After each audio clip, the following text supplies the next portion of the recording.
Ada ulama, ada hukama. Apa bedanya ulama dengan hukama? Ulama itu orang alim. Ulama ini maknanya bukan cuman orang yang punya pengetahuan dalam bidang agama, tapi di luar bidang apapun, kalau dia alim dan memahami terhadap keilmuan tersebut, dia disebut dengan ulama. Ilmuwan bahasa Indonesianya. Ada orang ahli sains, ahli matematika, ada orang ahli kimia, biologi. Dia paham atau enggak ilmu tersebut? Sampai dia jadi doktor, profesor, ya, bahkan dia buat satu karya dan lain sebagainya. Ini yang juga disebut dengan orang alim.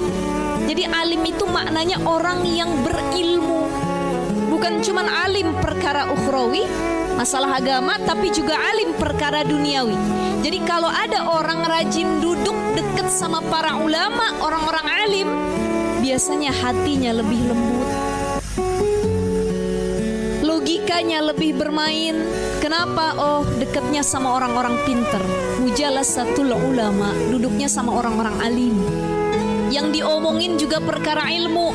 Coba kalau kita duduknya sama orang-orang bodoh, mohon maaf, sama orang-orang yang kalau kita ngobrol nggak pernah tuh bahas-bahas ilmu.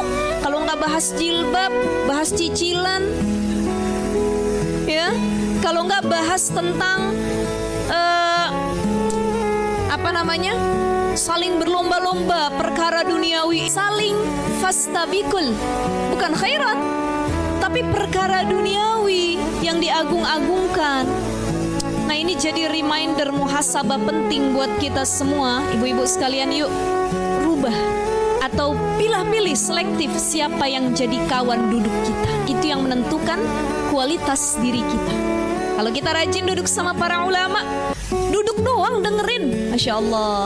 Ini ada orang alim, mau dia ahli matematika, ahli fikih, ahli tafsir dan lain sebagainya, kita cuma dengerin dia ngomong, kebuka cakrawala pemikiran kita.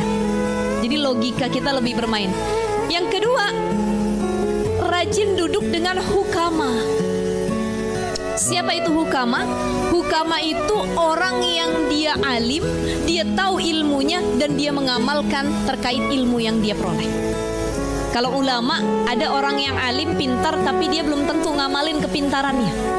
Tapi hukama, dia bukan sekedar alim, dia bukan sekedar hafal, dia bukan sekedar tahu, tapi bijaksana dengan tingkah laku terhadap ilmu yang dia miliki.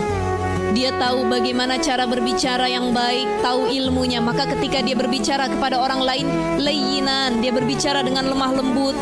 Ini disebut dengan al-hukama, orang-orang yang bijaksana.